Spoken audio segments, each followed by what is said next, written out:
Welcome to the Online Great Books podcast, brought to you by OnlineGreatBooks.com, where we talk about the good life, the great books, great conversation, and great ideas.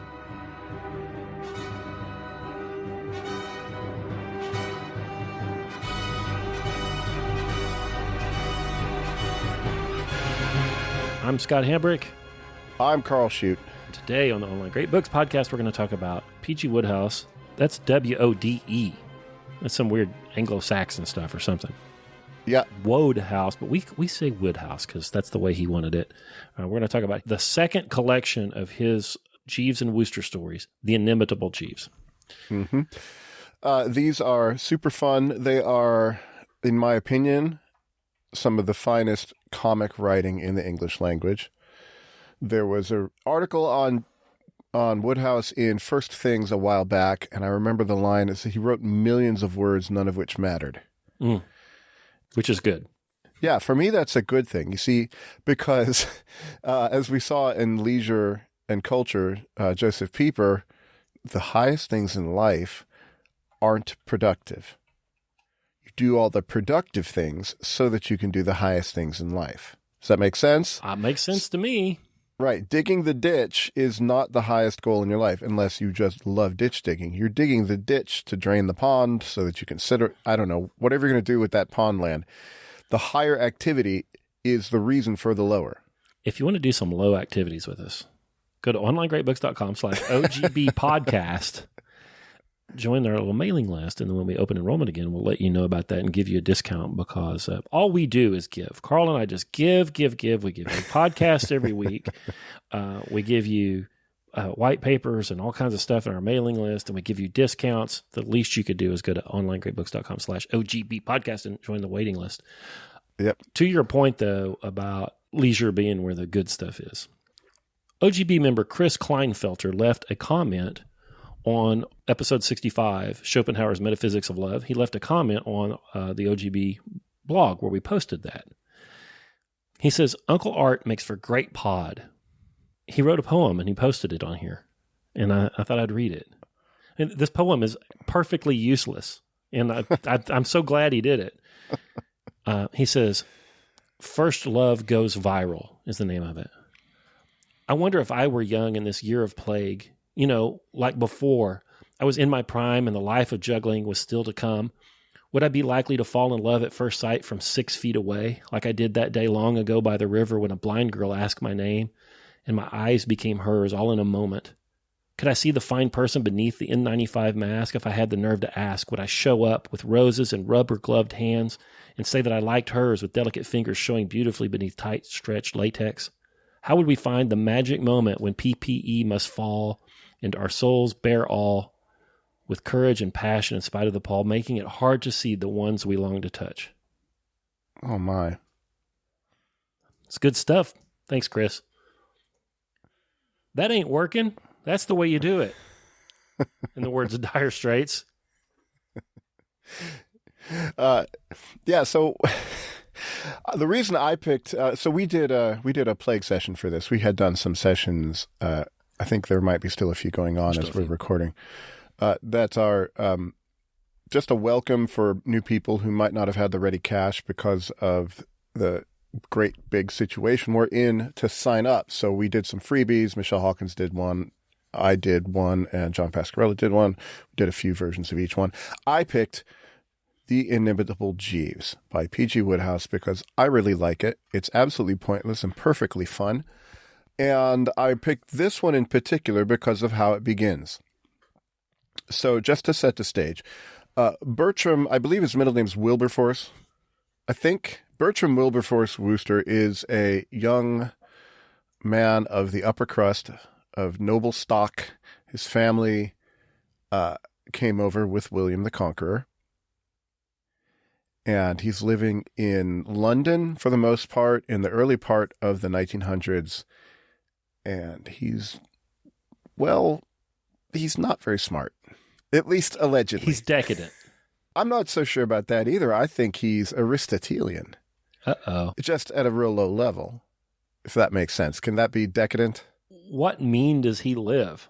"Morning, Jeeves," I said. "Good morning, sir," said Jeeves. He put the good old cup of tea softly on the table by my bed, and I took a refreshing sip, just right, as usual. Not too hot, not too sweet, not too weak, not too strong, not too much milk, and not a drop spilled in the saucer. A most amazing cove, Jeeves, so dashed competent in every respect. So Jeeves... Jeeves is Aristotelian. Well, Jeeves is the phronesis. He's the practical wisdom. Yes, that's true. And Bertie has the means, and all the passions and everything else. I guess put them together and they make one whole person. Jeeves is a valet. I was instructed that's how you pronounce it, not valet. Valet. Valets are attached to people. Butlers are attached to houses. So if you watch Downton Abbey, that character, I forget his name, with the deep voice, was not a valet. He was a butler. Because he was attached to Downton Abbey. I had to go look up butler. Like, where does that word come from? And it's from some Norman French. It's essentially batelier, right? The guy that brings you the bottle. Okay. I'm butchering up the pronunciation. I was the butler for my children. Right. That's good. I'll take that. I should have dressed up in the suit. So Jeeves is the valet, and he is absolutely perfect. Genius. Effortlessly genius, who saves Bertie from his troubles, which involve, in this book, mostly Bingo Little, his friend Richard Bingo Little, getting in trouble or himself getting engaged. There's a lot of getting engaged to unsuitable women. I don't think Bertie ever finds a suitable woman, but he doesn't want Honoria Glossop.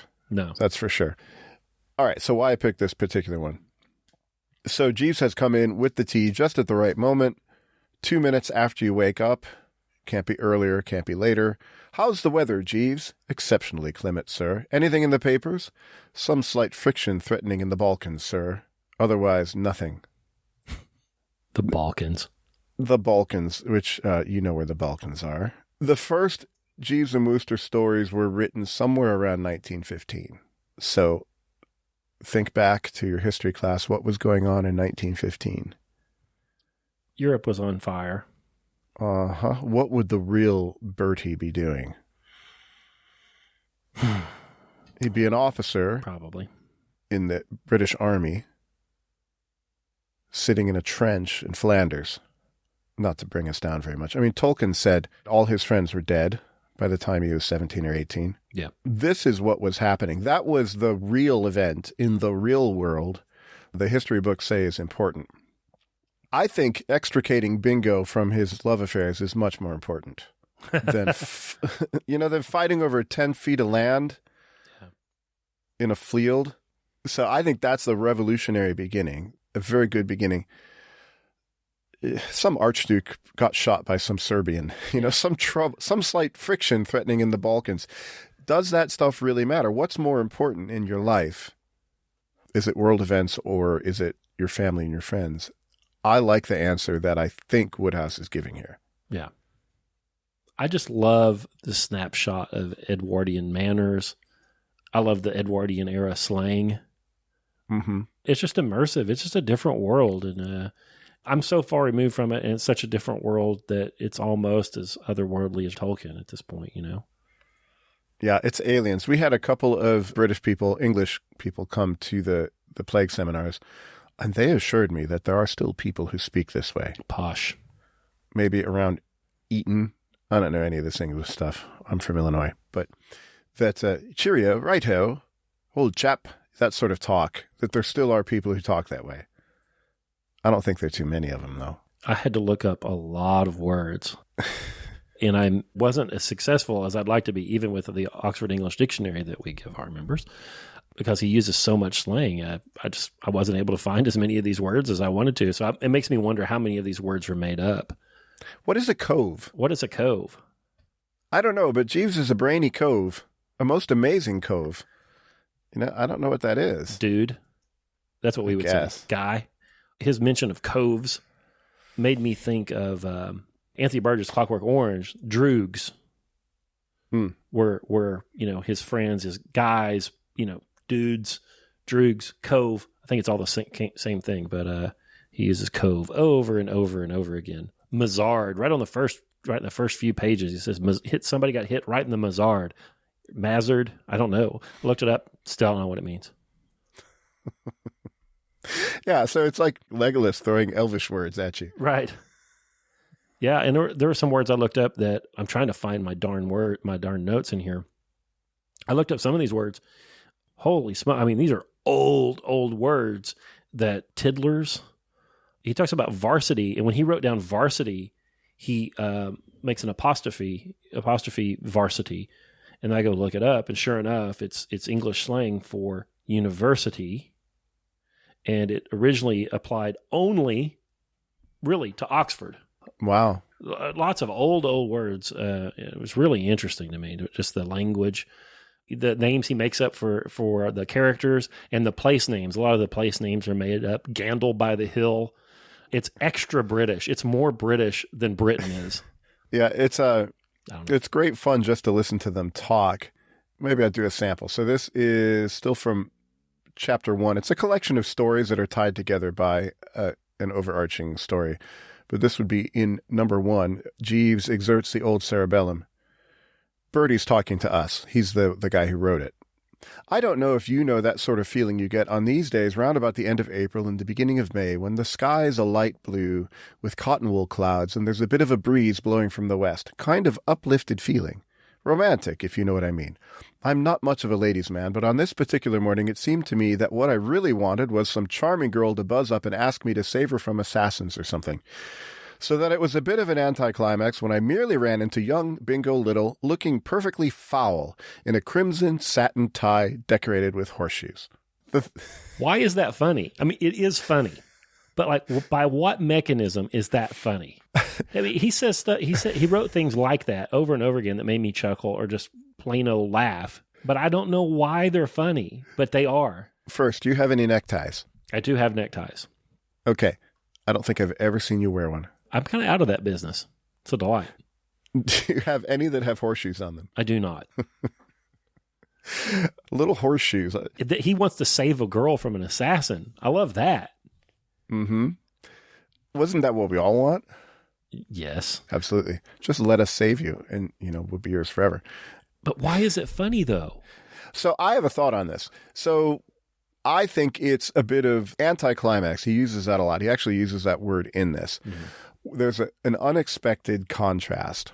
It starts a little bit earlier when he says to Jeeves, he says, "In the spring, Jeeves, a livelier iris gleams upon the burnished dove," which I think is some poetry. I haven't looked it up. And Jeeves doesn't, answer poetically, "So I have been informed, sir." "Right-ho, then bring me my wangy, my yellowest shoes, and the old green Hornberg. I'm going to the park to do pastoral dances." So on the one hand, you have, he's like, poetry, and then whatever a wangy is, yellow shoes, and what's a Homburg? Is that a hat? Yeah. If he's going to do pastoral dances like he's in a Virgil poem. So you're raised up to the heights a bit, and then you're flung back down. And he does it again in the next paragraph, talking about that feeling you get these days. We're up at the end of April, spring poetry. He brings it back when he has that little fragment of a sentence, kind of uplifted feeling. He's too much of a nobleman to even bother finishing the sentence. Peter Wimsey does this in the Dorothy Sayers Mysteries that she wrote. He doesn't finish. He leaves a lot of sentences unfinished, and all that. And that rot. Yeah. The lazy speech of the upper class. And then it all ends down with, we have that little bit of fun with the assassins, but it ends down with Bingo Little, who has an absurd name. Bingo. His first name's Richard. Bingo's better than Dick, I suppose. Yep. And then the thing about the tie. So you've ascended the heights and you're thinking of romance and love. Well, and he's got the lucky charm on his tie, and you'll find, as you read, Bingo's anything but lucky. Hey, Bingo loves every woman that he meets. Yeah. Sequentially. It's a problem that some of us have. Yeah. And that's another thing that's interesting. We have an impulse, but we're not Bingo Little, so we can reel that stuff in. We can get a little distance from ourselves and not fall in love with every lady. But not him. He has no introspection. He has no self-awareness at all. Is Bingo Little Schopenhauerian? Oh, I didn't see anything common between the women that he liked. that he was attracted to, like, the cross-eyed girl or whatever. I don't think so. I think he's just buffeted by his passions. Yeah, and he's so innocent. This is a G-rated book. There's no, He just loves him. He just falls in love, but nothing ever happens. Right. What's the first story in your book? Is it Jeeves in the Springtime? First one is Jeeves exerts the old cerebellum, and then after that, no wedding bells for bingo. Goodness gracious. Mine says the Inimitable Jeeves, but those aren't the stories I had. Did you have that same first paragraph? No. Morning, Jeeves. Good morning, sir. No, mine was Jeeves in the Springtime. We need to get you the right one. Doggone it. The first one in my Inimitable Jeeves collection is Jeeves in the Springtime, which I've heard you quote. I've heard you quote this. Bertie has something he needs Jeeves to do in the evening, and he asks him, what are you doing tonight after dinner, Jeeves? And he says, no, nothing, sir. It is my practice at this hour to read some improving book. But if you desire my services, this can easily be postponed or indeed abandoned altogether. Improving book. Well, isn't that what we're all about, the improving book? Are we? No, I don't think so. I don't think so either. Is he reading like some Peter Drucker book on business, or like what would it be? No, he's probably reading the Racing Form or the latest works of Rosie M. Banks. You think so? You think Yeah. They're all into gambling. Holy smoke. They are sportsmen. I want to read some of the samples here. I like the interplay between Bingo and Bertie. So Bingo has a new girlfriend, and he says, Does she know that? Yes, she does. Okay. She does. Says, I say, Bertie, he said after a pause about an hour and a quarter. Hello, do you like the name Mabel? Nope. No. You don't think there's a kind of music in the word, like the wind rustling gently through the treetops? Nope. He seemed disappointed for a moment, then cheered up. Of course you wouldn't. You always were a fat-headed worm without any soul, weren't you? Just as you say. Who is she? Tell me all. You have Bingo who has fallen in love, and he thinks this name, Mabel, that somehow it has beauty in the very syllables. If you've seen West Side Story, there's the song where Tony walks around singing Maria's name. He's just met this girl, and now that he's in love, after he's in love, the name seems beautiful. I don't know that Maria is any more beautiful than Mabel, but the same things happen to Bingo. But Bertie's immune to it. No, Mabel's not any good. He's largely immune to the female charms. He'll go and dance until 2 a.m. Can't do it past 2 a.m. like he used to, like his cousins, Eustace and Cyril, or whatever. Is it Eustace and Claude? Yeah. They sound like Cajuns on a Jerry Clower comedy album. Claude and Eustace Ledbetter. But he doesn't. He's not dating.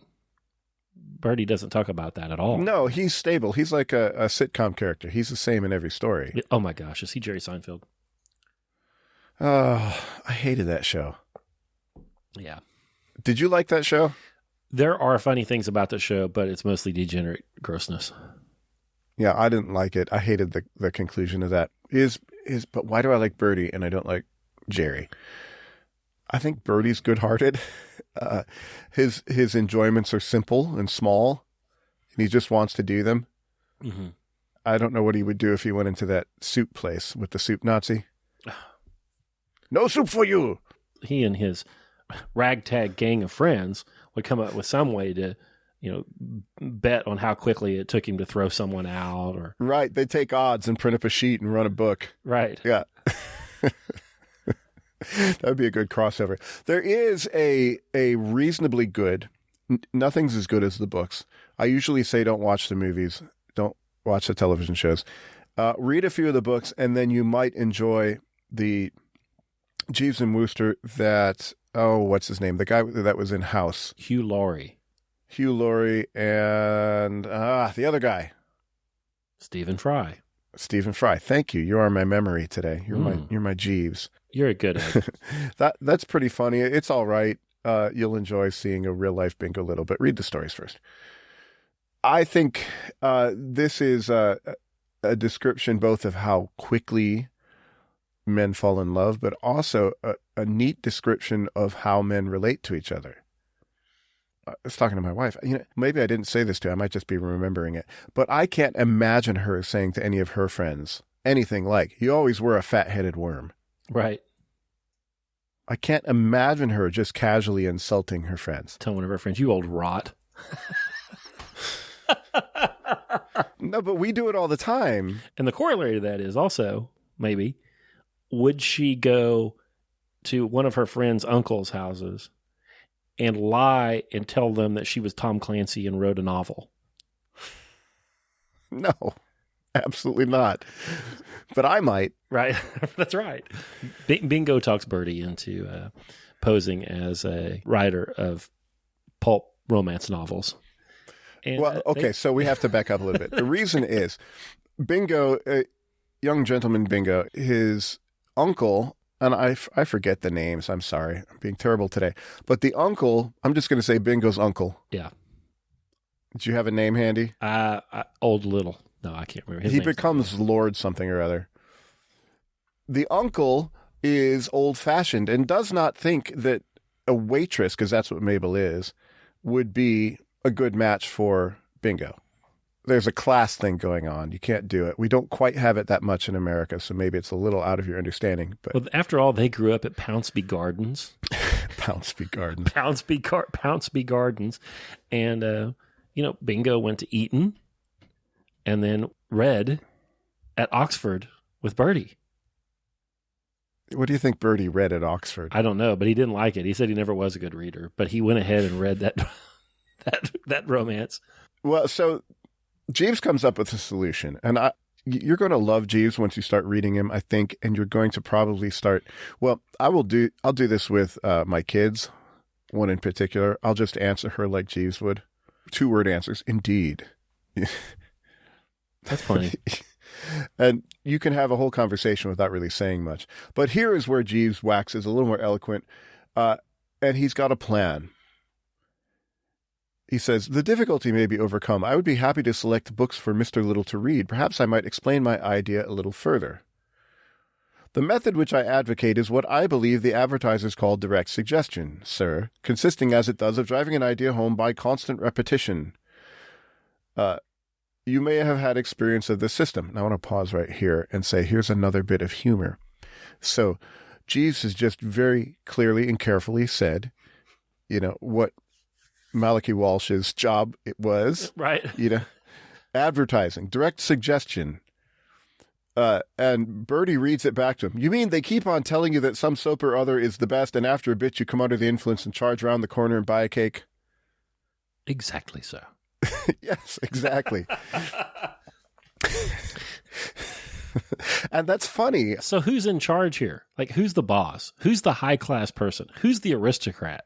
Well, It's Jeeves. Jeeves is the brains. Is he the aristocrat? That depends, because to be an aristocrat, you had to be born into it. He is spiritually an aristocrat. Yeah. Yeah, we were thinking about that in the seminars that we ran, that why...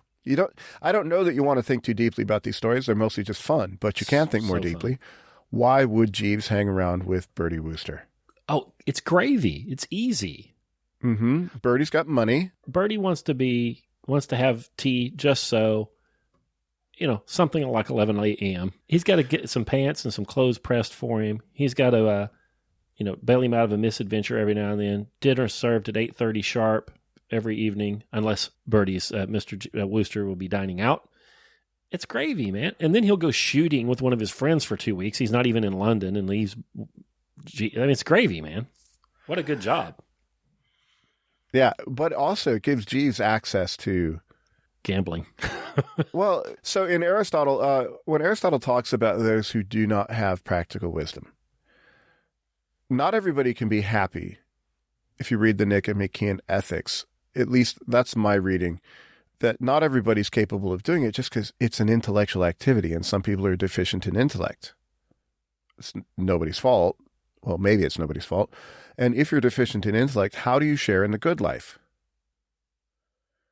Well, you can do it if you can share in the life of somebody who has it. So if you think Bertie's got half of the requirements, well, he's got a lot of the requirements. He's stuffed full of all of the virtues that don't matter. He's generous. He's liberal, would be what Aristotle calls it. If he were a big enough deal, he might even be magnanimous. He doesn't remember wrongs done to him, except by Aunt Agatha. He's got a bunch of those virtues. Jeeves has all the intellectual virtues. Combine them together, and you've got a great man in the Aristotelian sense. That sounds like a paper if I were still writing papers. Oh, gosh. Is that not funny? Let me Okiize it. Okay. Takes two of these guys to make a complete person. Yeah.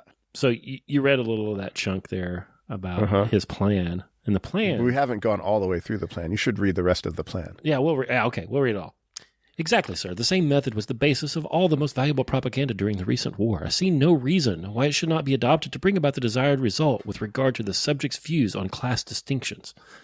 So we're trying to get Bingo's uncle to dissolve his class distinctions. We're going to do Bernaysian propaganda on the uncle. Did you catch that little line about the propaganda in the Great War? Yeah.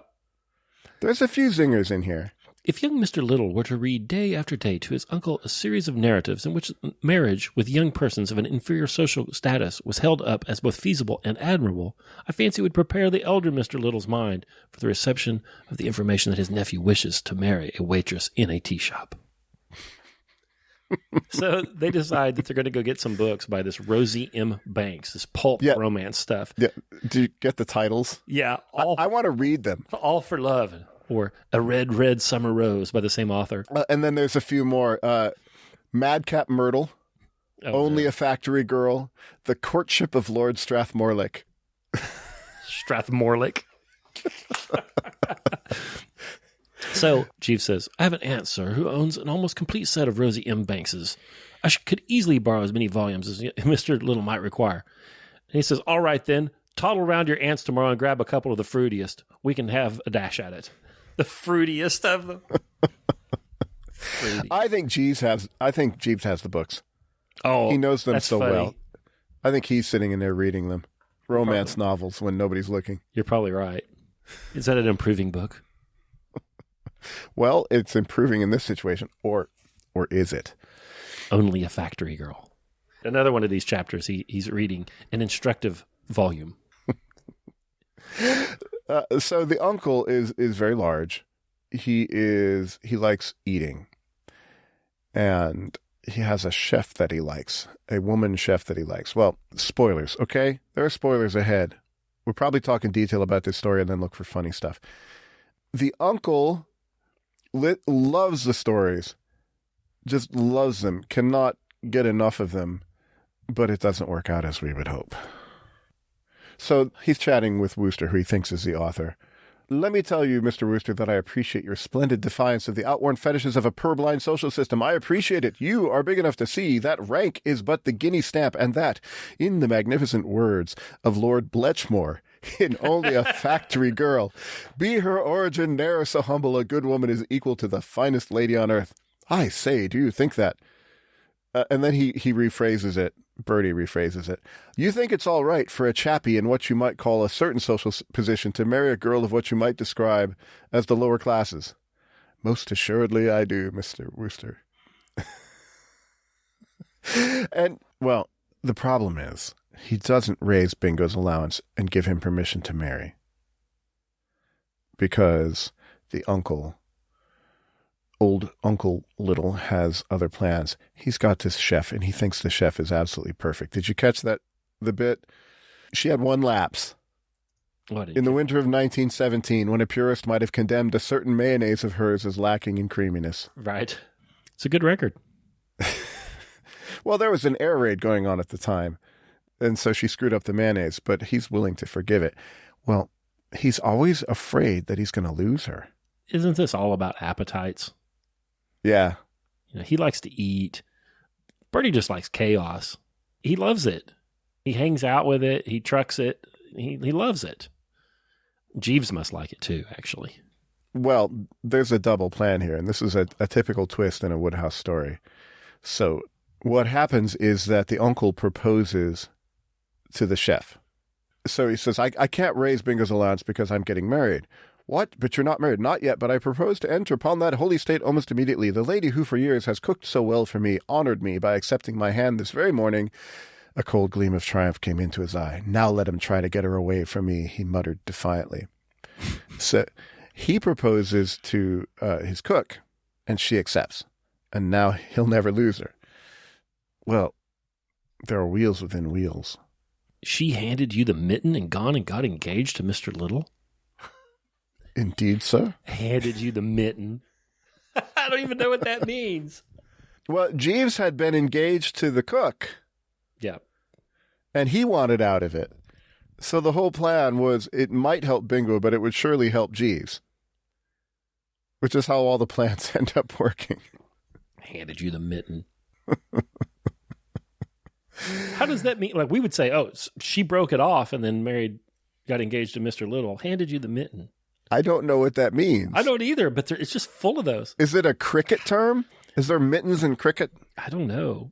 There are 2 or 3 of those on every page. I love all of them. Go and pick out the fruitiest one. So that's the first story. I don't know that we should spoil all of them for you, but, this is a spoiler zone. Yeah. You're supposed to read these before anyway. Come on. Right. He has an aunt. Don't we all? Yeah. My Aunt Agatha isn't quite as bad as his Aunt Agatha, but I have one. My Aunt Agatha was pretty bad until I got to be 30, and then she changed. My aunt is from the Shute side of the family, and therefore she knows everything. The Shutes. It's a family trait. Well, no, we all think we know everything. I'm the least know-it-all of all of us, I think. But it's my dad's my dad's sister, and she knows everything.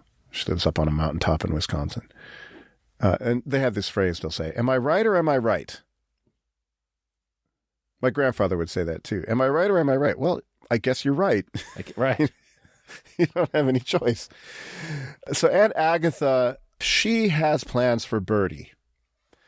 She doesn't like the way he's living his life, and she thinks that he ought to do something else, like get married, be respectable, maybe go into the House of Lords, do what young people of his class are supposed to do.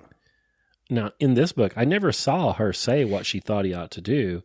He just lives in fear of her scolding him about being lazy or dancing too late or dinners at the Savoy or whatever. But she's never really that awful to him. She must have tanned his hide or something when he was 8, because she's still got the bluff on him. Yeah, he's afraid of her lack of esteem for him. There are a lot of people that don't have much esteem for me, Karl. And I'm not afraid of that. He must care about her. Well, is there somebody whose bad opinion you would care about? Oh, certainly. Yeah. I'm looking right at you, man. I'm your Aunt Agatha? Yes. No. Oh, no. You have people in your life that are like, if you are a younger listener, are you married yet? And I'll say, maybe you ought to get married. But people are nagging, are you married yet? Have you settled down? Have you got a job yet? That are just expecting you to be what they want you to be. Yeah. And Bertie doesn't like that. Well, in the second story, the second story is funny. They're out at a hotel somewhere in France, south of France, I think. So if you've ever seen To Catch a Thief, the Alfred Hitchcock movie, that would be that sort of thing. Or Dirty Rotten Scoundrels. Gosh. It is one of my favorite movies. That's the same place. And Agatha sets him up with a girl who's there with her parson brother, the curate chappie. Curate chappie, yeah. But I love the description. So, oh, Sidney, said the girl, doesn't Mr. Wooster remind you of Canon Blenkinsop, who came to Shipley to preach last Easter? My dear, the resemblance is most striking. And he looks at her. She had on kind of a plain dress, and her hair was plain, and her face was sort of mild and saint-like. I don't pretend to be a Sherlock Holmes or anything of that order, but the moment I looked at her, I said to myself, the girl plays the organ in a village church. Just that kind of gal.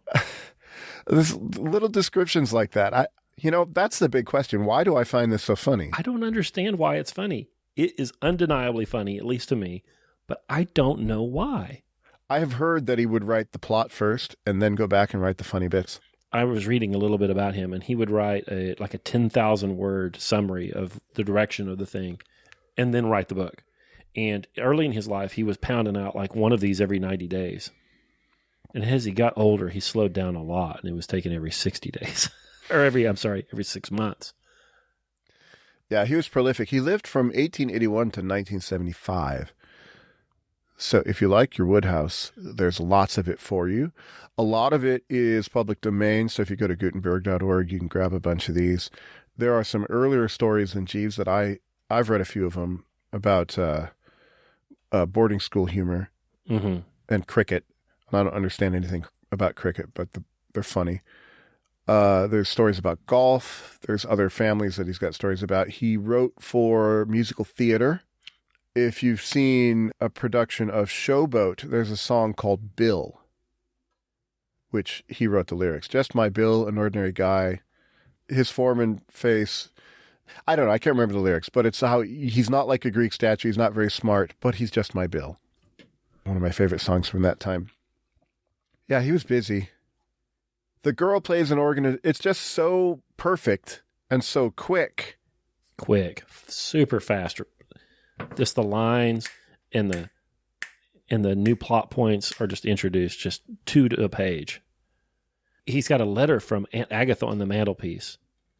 And, anytime there's a letter or telegram or anything from Aunt Agatha, his hair just stands on end. Jeeves, like, I've received a correspondence from you. So there's that. So he's upset about that. And then right at the bottom of the same page, he mentions that he should at last be able to wear the rather fruity cummerbund about 6 months ago and had never had the nerve to put on. What are the silk contrivances, which you tie around your waist instead of a waistcoat, something on the order of a sash, only more substantial. I've never been able to muster up the courage to put it on so far, for I knew that there would be trouble with Jeeves when I did, it being a pretty brightish scarlet. Like, that's actually a major plot point. But they're two to a page, every page. It's amazing. Yeah, well, have you ever bought a new bit of menswear? Yes. And then thought, I can't wear this. What would it be? What would it be? I've been told that I couldn't wear it, but then I did it anyway. You have to get up your courage and then go out with it. I was interested in the clothing stuff because they argue about purple socks, the red cummerbund, and the Eton school stripe spats. They being actually Jeeves never argues.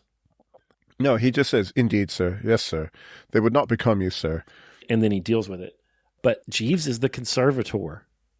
We wear white or gray spats. We wear a waistcoat. We do not wear a cummerbund. He keeps the standards. If Jeeves had a podcast, what would it be? Oh, my gosh. He would just read the racing form.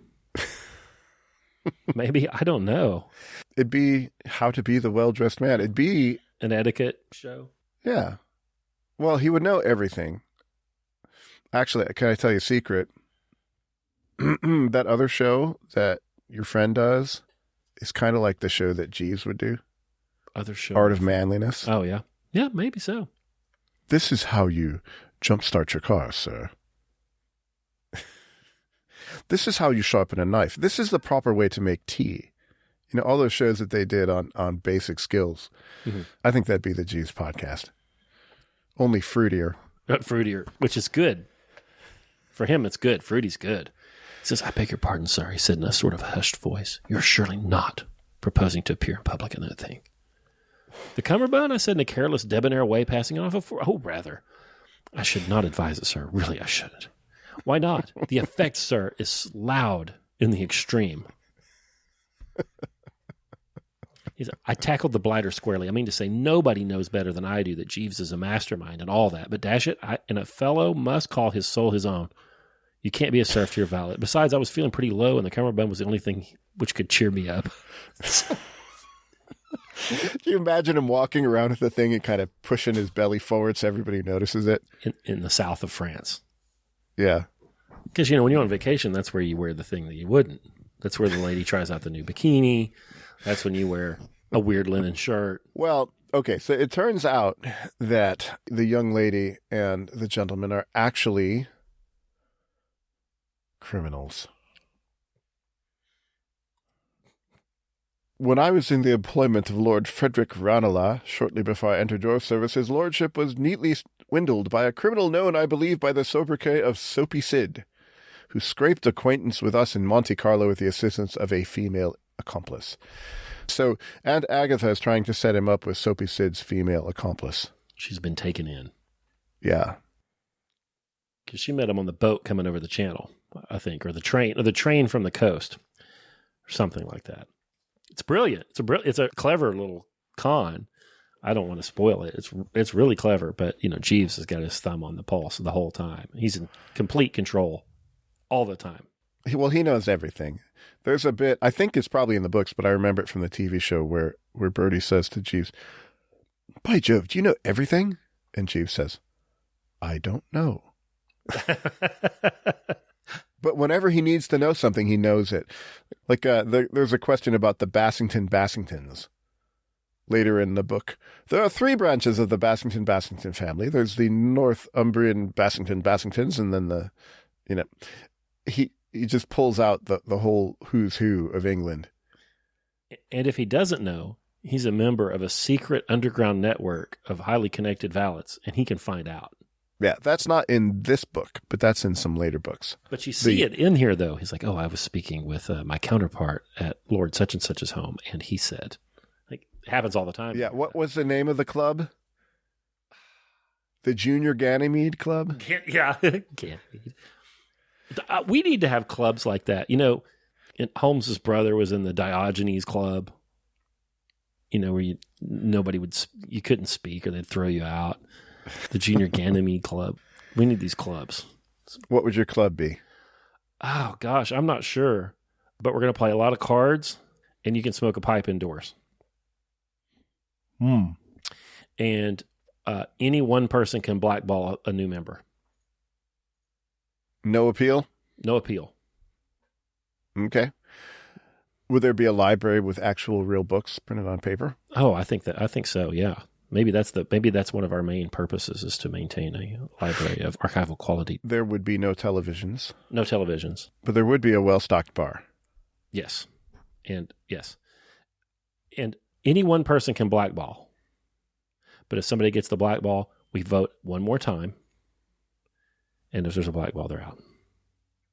In case someone accidentally drops the ball. Okay, I see. Now, if in the ballot there are 2 blackballs, the ballot is closed, the person does not attain membership, their application will be rejected. 1 blackball, we vote again. Would you apply for membership? Or a member can present an application to someone as an invitation to join. Ah, okay. I see you've thought all this out already. Yeah, I have. I have, actually. What would the name of the club be? I'm not sure. We'll have to vote on that in our first meeting. Well, I hope I don't get blackballed. No. Well, yeah, what would we call that? I don't know. I like Diogenes. He's a terrible person. I like that. The Diogenes Club. Yeah. There's the Prytaneum. The what? The Prytaneum. That is the place where Athens would, if you won the Olympics, you would get free food. Ah. When they condemn Socrates to death, they condemn him, and now it's his turn to give the sentence. He gets to propose a sentence. They propose death. He gets to propose an alternative. He says, I think the appropriate sentence would be to put me up with a stipend in the Prytaneum. I like that. For all the good I've done for the city. Now, I'm a member of the Elks Lodge. And you can go there, and the drinks are cheap, and play shuffleboard and talk with your buddies. Go to a dance on Fridays. I don't have any of those. The Elks Lodge is good. Got the Claremore Roundup Club. Go there, 2-step. We have Knights of Columbus, but I never joined. Yeah, Knights of Columbus. Yeah. Yeah, the fraternal organizations and social clubs. We used to have the Petroleum Club here in Tulsa. We remember that as a dinner club. Mm-hmm. And it shut down, and now we're down to the Tulsa Club and the Summit Club. It needs the Prytaneum. Yeah. Well, anyway, he says. Well, anyway, no, we could do that for an hour, and I just want to get us back to Wodehouse. We could talk more about your club whenever you want. But well, Jeeves solves the mystery. Bertie gets to take credit. and gets to present the stolen, they're stolen pearls, and he gets to present the stolen pearls at the end. And the joy that he has when he's able to finally have one up on his Aunt Agatha. Well, I just read a little bit. She's like, where did you get the pearls? I got them from your friend, Miss Hemingway. From Miss Hemingway. Miss Hemingway. But how did they come into her possession? How? Because she jolly well stole them, pinched them, swiped them. Right there, I'm laughing out loud because it's not enough to say stole. You have to add pinch them.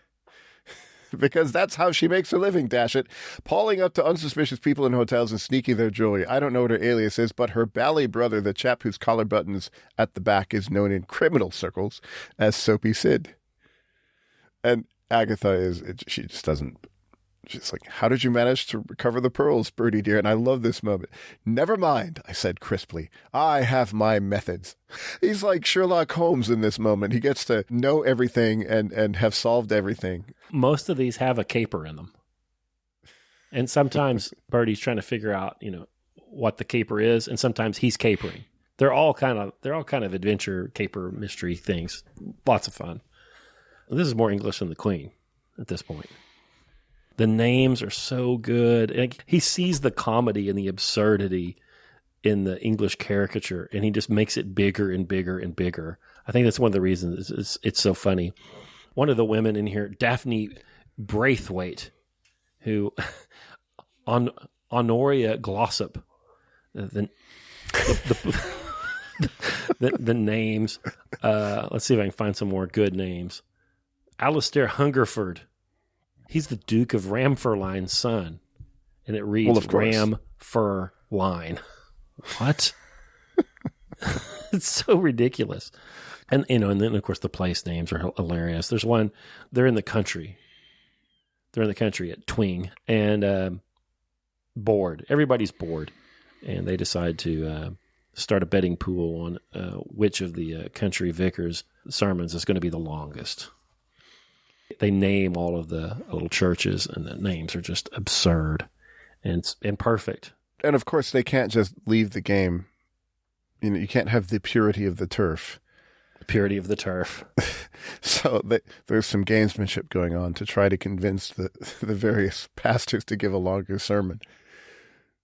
And one of them comes down with clergyman's throat.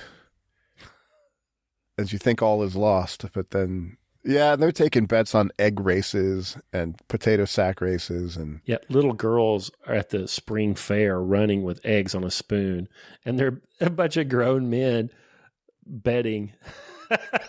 Well, but 3 of them got paid off. 3 of them were dismissed for professionalism.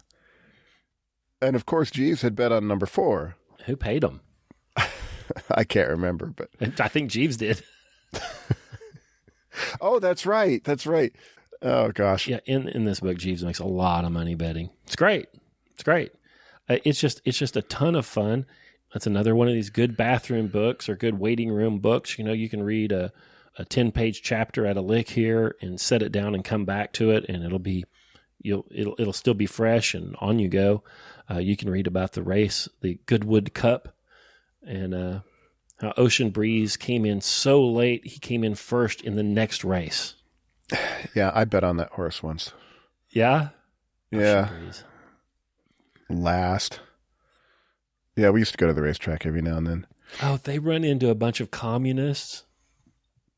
Yeah, the communists. Comrade Butt.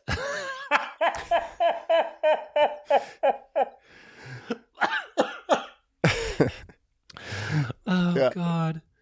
Comrade, but well, because Bingo falls in love with one of the communists, a big bone communist girl.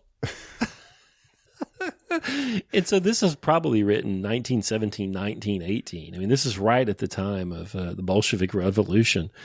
Bingo falls in with some communist agitators and invites them for brunch at Bertie's place. For sardines. Right, which is a posh London flat with a valet, and he brings him in, and he even tells, and Bertie even says, Bingo even tells Bertie, what Jeeves should serve. The communists, they're big eaters.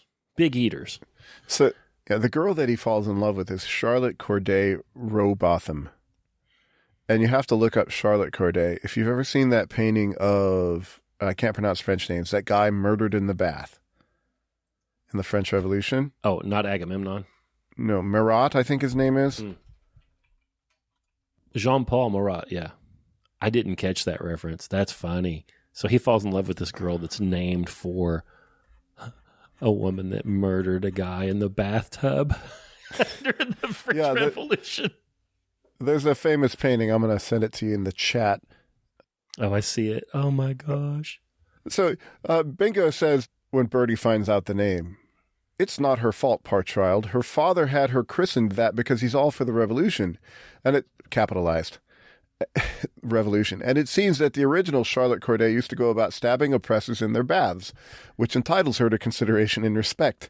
You must meet old Robotham Bertie, a delightful chap, wants to massacre the bourgeoisie, sack Park Lane, and disembowel the hereditary aristocracy. Well, nothing could be fairer than that, what? Yeah, he met her on the top of the bus, offered her my umbrella, and we chatted about this and that. I fell in love and got her address. A couple of days later, I bought this beard and toddled around and met the family. Yeah, and he has to have the beard because he needs to go make speeches. If he's going to get in with her, he's got to make fiery speeches of denunciation. And he can't do it with his real face. He has to put a beard on. Yeah, they'll go down to Speaker's Corner on Saturday and advocate for the overthrow. I read this. I was reading this so feverishly to get all caught up that I missed the Charlotte Corday chunk somehow. I feel I'm ashamed. It's all right. You're going to read it again. Yeah. I like when Robotham, I'm not sure I'm pronouncing that right, meets Jeeves. Heck, it's the way I'm going to pronounce it. He tapped Jeeves on the shoulder. No servility, my lad, no servility. I beg your pardon, sir. Don't call me sir, call me comrade. Do you know what you are, my lad? You're an obsolete relic of an exploded feudal system. Very good, sir. He's not interested. It's a perfect answer. Yeah, he doesn't care. Oh, they're having cheese, jam, toast, eggs. I think plover's eggs, I believe. Sardines. Specific, very specific food for these guys. Is that communist food? I don't know, but I wanted it. I wanted to eat it real bad. I think I could pass on the sardines. I love sardines. Wodehouse is important. I think he's taking a little snapshot of what the world was like at that time, and that's mostly disappearing, I think, you know? Well, I think there is a place in the world for gentle humor about what I think are the best things in life, about friendship and marriages and dating, gambling on egg races. If you're thinking about your job, and it's rough times right now, if you're thinking about your job and all of that, the whole point of the work is so that you can go back to your family, if you have one, and do stuff like this, right? Joyful moments in my life are sitting and listening to my, believe it or not, listening to my soft-hearted daughter argue with my other daughter. I have 3 of them. You're a hard-hearted daughter? Yeah. So Sarah will say something and Grace will say, I disagree with everything you just said. Then they'll talk and I'm sitting there just enjoying it. I don't suppose it really matters. It's not about the tasks that they're supposed to do. It's not about their homework or anything like that. It's conversation. It's humans encountering other humans. I have strong feelings about that. Yep. This is a lot like Pride and Prejudice in that way. Like there's nothing happening here. Like there's no technology. It's just these people, you know, in the Pride and Prejudice, they have balls. They go to a ball. Somebody has a dance, holds a dance. Well, here they've got maybe a horse race that they go to, or they put together a syndicate for the Sermon Handicap or whatever. But there's nothing in here about technology. There's nothing. These stories could be today. They could have been 1,000 years ago.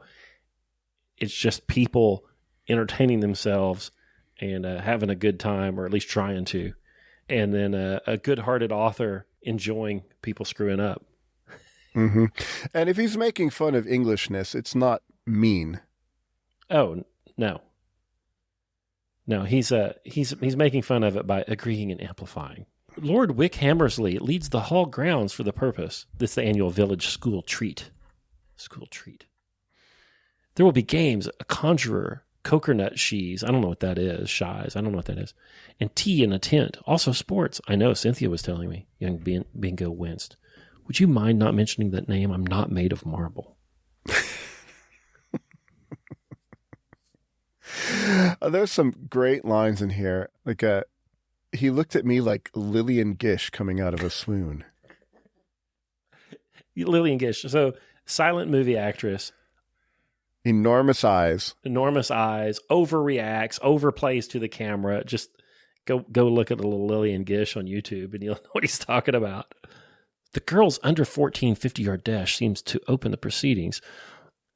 So he's Bingo's reading off the events at the school treat to Jeeves, trying to figure out what event they have an edge on in information on so they can bet heavy. What's next? Boys and girls mixed animal potato race, all ages. It's rather sporting. Well, they find that one kid who's a flyer. A flyer? Yeah, there's a chubby kid that nobody thinks is going to be any good in the race. I think it's Jeeves who knows that he's a flyer. He saw him getting scolded or whipped he'd done something bad and he was going to get punished, and he took off across the field like a shot. And of course you mark him down in case there's a race in your town so that you know who to bet on. You have to know the stables. A little that I wonder at, being the American guy that I am. Mm-hmm. And this is a comedy, and, I get it. But this whole leisure class that they're pointing at, what was that really like? How many of them were there? What were they actually doing? Is this good? I have a hard time enjoying myself because stuff like that creeps in. Is he the Paris Hilton of 1917? Bertie Wooster? Yeah. He doesn't have any ambitions at being Paris Hilton. Paris Hilton was, I think she still is all over social media. She was a proto-thought. Proto-thought from the pre-Thoughtian era.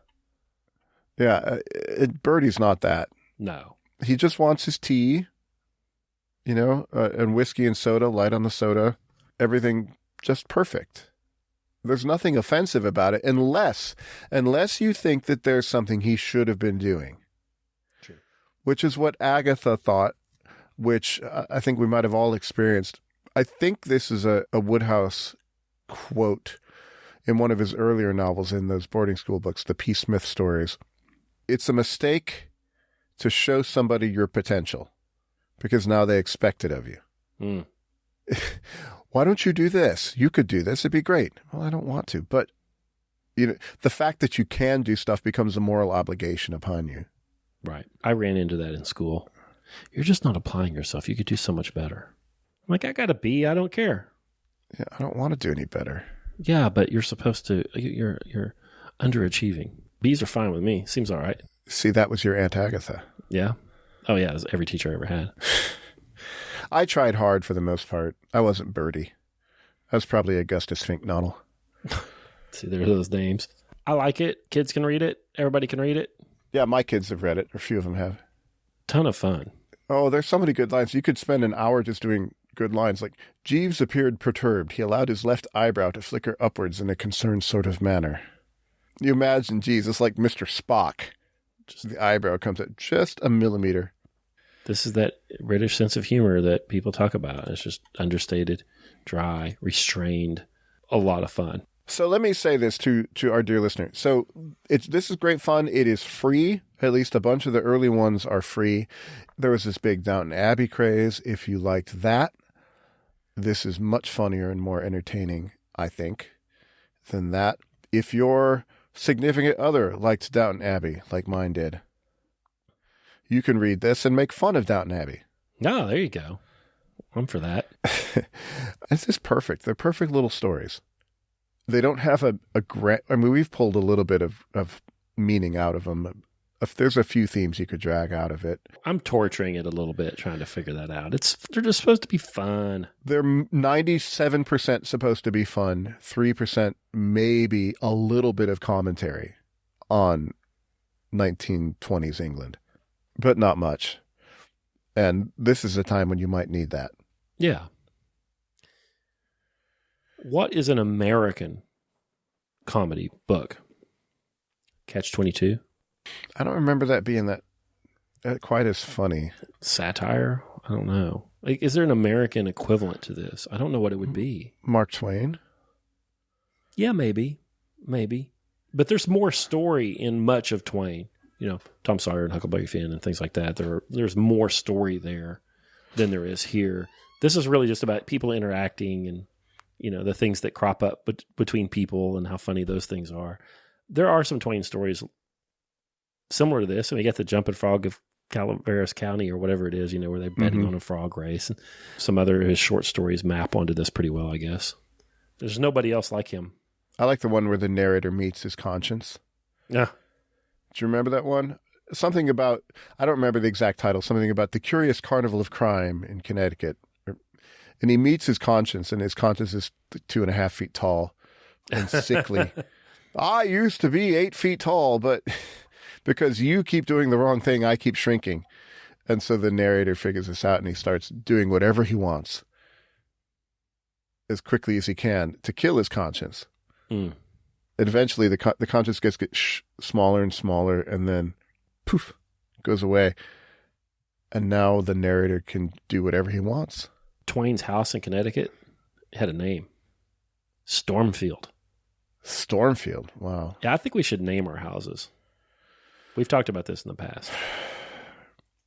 Mine would be Taxhole. Taxhole Hall.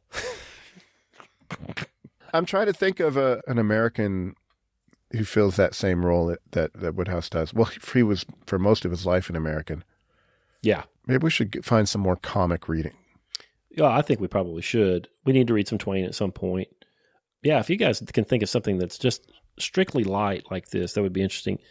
We certainly have some humorists, but most of them have Secret Life of Walter Mitty. Is that James Thurber? Thurber. Yep. Thurber's probably like that. Gosh, I love those James Thurber cartoons. The cartoons are as good as the books. This is a project. It is. You know, most American humorists, they tend to take a political turn at some point. Like, you know, Will Rogers would take a political turn. Douglas Adams, he's English, isn't he? He's English. Yeah. I mean, that's part of the reason that I like this so much. You know, whether you're on Rowbotham's side or Bertie's side on the class struggle, the book's still funny. Garrison Keillor? I've only ever heard him on the radio. Is he funny in writing? Yeah, it's like Woebegone Days, that first book. I think it's his first book. I read it many years ago, which is, you know, about the town where everybody's above average. That's right. It's just about people, you know, and their comings and goings, and just little stories like this, little vignettes. We've just got to be poking at something, Americans, it seems like.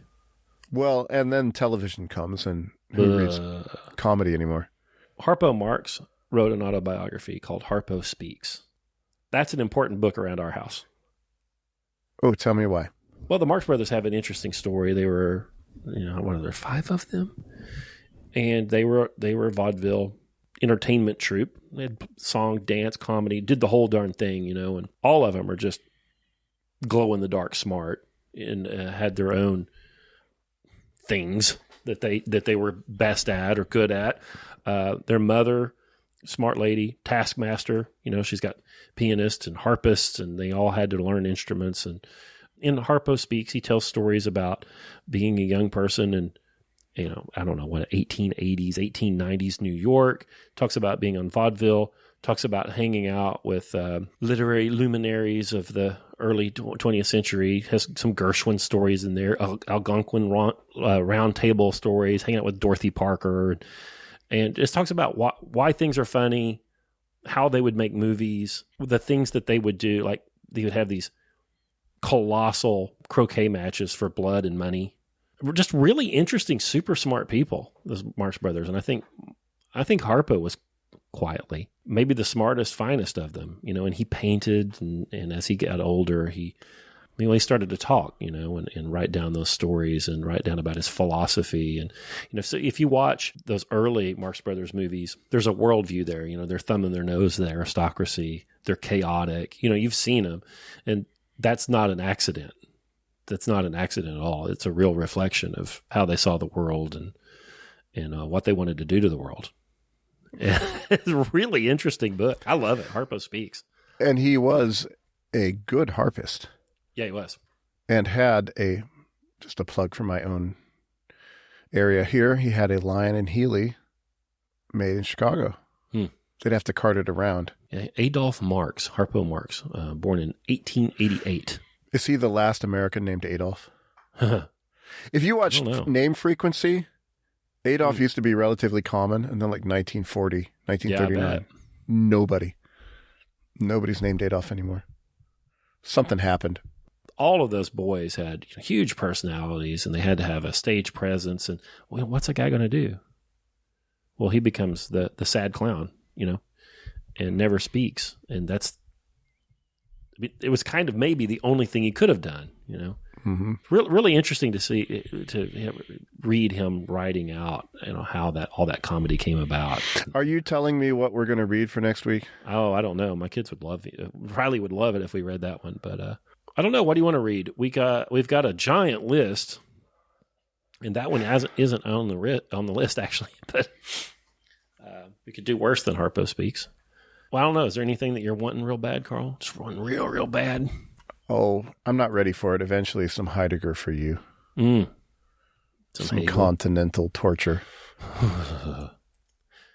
While we try to figure this out, don't forget, you got to go to onlinegreatbooks.com/OGB podcast and get on the big list there, because that's an important thing for you to do, because when we open enrollment again, you'll be bumped to the top of the list, and you'll know, and you'll get a little secret discount code and get to save all your money.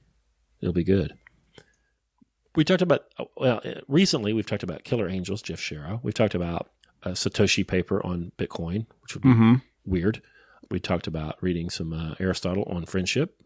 Lord of the Flies. We'd kick that one around a little bit. We've been kicking around, thinking about maybe a little John Rawls. Alistair McIntyre. McIntyre would be good.